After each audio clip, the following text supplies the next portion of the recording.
This time on Past Deadline, this week's news in 60 seconds and a breakdown of this week's cover story.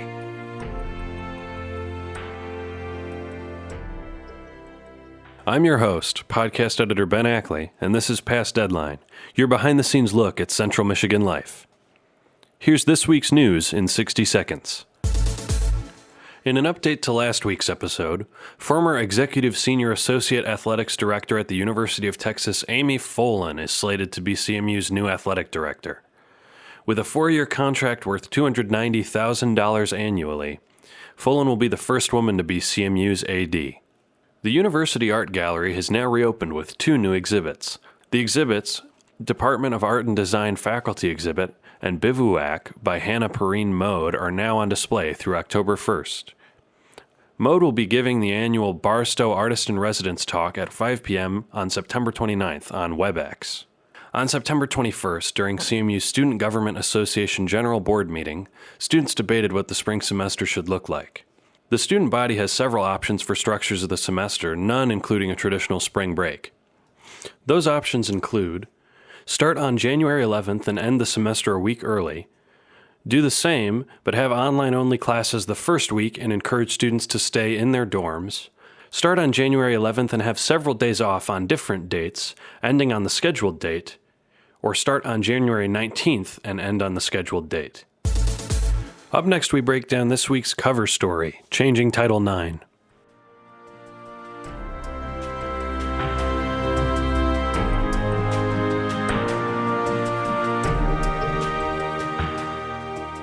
The cover story for the September 24th, 2020 edition of CM Life was Changing Title IX. Students and administrators work together to adjust sexual misconduct policy to align with national standards. In this segment of the show, which we'll call the breakdown, I am going to attempt to give a more distilled version of this story, which you can then expand upon by reading this week's edition of CM Life. Right off the bat, there are 2 important things that readers have to understand. OCRIE, O-C-R-I-E, the Office of Civil Rights and Institutional Equity, and Title IX. So the Office of Civil Rights and Institutional Equity is essentially an organization that, quote, provides and develops related educational programs and materials, offers guidance and advice to all community members on the university's non-discrimination and affirmative action policies and procedures, assists departments with recruitment and retention activities, and receives and resolves complaints of discrimination from students, employees, and others. What that means is that this office is essentially the place for people to go if they feel that they've been discriminated against in any way. Now Title IX. In 1972, Title IX of the Education Amendments was put into effect to require gender equality in federally funded Now Title IX. In 1972, Title IX of the Education Amendments was put into effect to require gender equality in federally funded educational institutions. Title IX states, quote, no person in the United States shall, on the basis of sex, be excluded from participation in, be denied the benefits of, or be subjected to discrimination under any educational program or activity receiving federal financial assistance. Essentially, what Title IX does is protect people at universities from sexual and gender-based misconduct. It's essential to have an understanding of these 2 things going into the Changing Title IX story, which, by the way, was written by Associate Editor Courtney Pedersen, who you have heard on this show before. On May 6, 2020, U.S. Secretary of Education Betsy DeVos released a 2,000-page document containing changes to Title IX and required schools to have them in effect by August 14th. These changes include switching the definition of sexual harassment from, quote, unwelcome conduct of a sexual nature, unquote, to, quote, unwelcome conduct determined by a reasonable person to be so severe, pervasive, and objectionably offensive that it effectively denies a person equal access to the school's education program or activity. A May 6th press release from the U.S. Department of Education read, DeVos took historic action today to strengthen Title IX protections for survivors of sexual misconduct and to restore due process in campus proceedings to ensure all students can pursue an education free from sex discrimination. Interim Executive Director of OCRI and Title IX Coordinator Mary Martinez said the Department of Education gave Title IX a new, very narrow definition. According to Martinez, if something meets the definition, there's a specific way which the university must respond. However, it's up to the universities to decide what to do with everything that doesn't meet the definition. CMU is required to sort through and implement the new Title IX guidelines, then decide what to do with other issues of misconduct not covered. This was all a lot, but this sort of sets the scene for what's happening at CMU now. Things were changed at the federal level, which meant things had to change here at the university, and the university had to respond by adding a little more protection for those who now would not be covered by Title IX. That's what the next part of this story is about.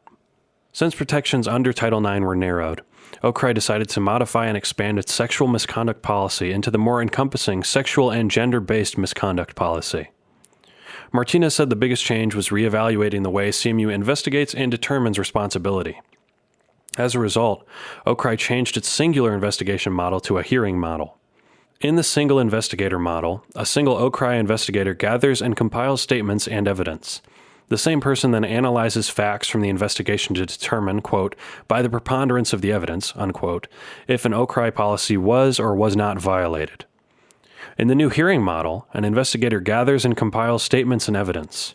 A hearing officer then convenes a hearing, after which the hearing officer would analyze the facts from the investigation and hearing to determine, by the preponderance of the evidence, if the policy was or was not violated. Quote, Title IX has changed, but the culture and what is not acceptable at CMU has not changed, Martinez said. Everything that was prohibited before the changes on August 14th is still prohibited now. A group of CMU students, the Title IX Task Force, is working alongside Martinez to make these changes. Although DeVos and the federal government claim changes to Title IX policy benefit students, CMU students have created the Title IX Task Force to speak out about new modifications. After attending a virtual Know Your Nine conference at the end of June, Bay City senior Elise Van Paris created the Title IX Task Force with 10 other students and recent alumni. The group created a petition and a social media campaign to educate the CMU community. The task force worked closely with Martinez to address their concerns regarding the new Title IX policy and how it could affect CMU students. Quote, she's been really receptive to our task force, and she's happy to see students are involved, Van Paris said. Quote, she wasn't offended or anything by the fact we were pushing for this transparency from the administration and making sure the changes are good for the community. Unquote. The task force is collaborating with the Organization of Women Leaders. The two student groups are hosting a virtual town hall to discuss changes regarding COVID-19 at 7 p.m. on October 5th. So this has been a breakdown of Changing Title IX, this week's cover story from the September 24th, 2020 edition of CM Life. To go more in depth with this story, please seek out this week's issue or find it online. What I'm doing here can give you the facts, but there's a lot more personality that you can get from seeking out this story and reading it for yourself, really seeing how these changes are going to affect students. I'd like to thank Courtney Pedersen for writing this story, and you for sticking around with me during this new segment. If you have any ideas for this show or others, please get in touch with us on social media. You'll be hearing the links in a second when I outro the episode.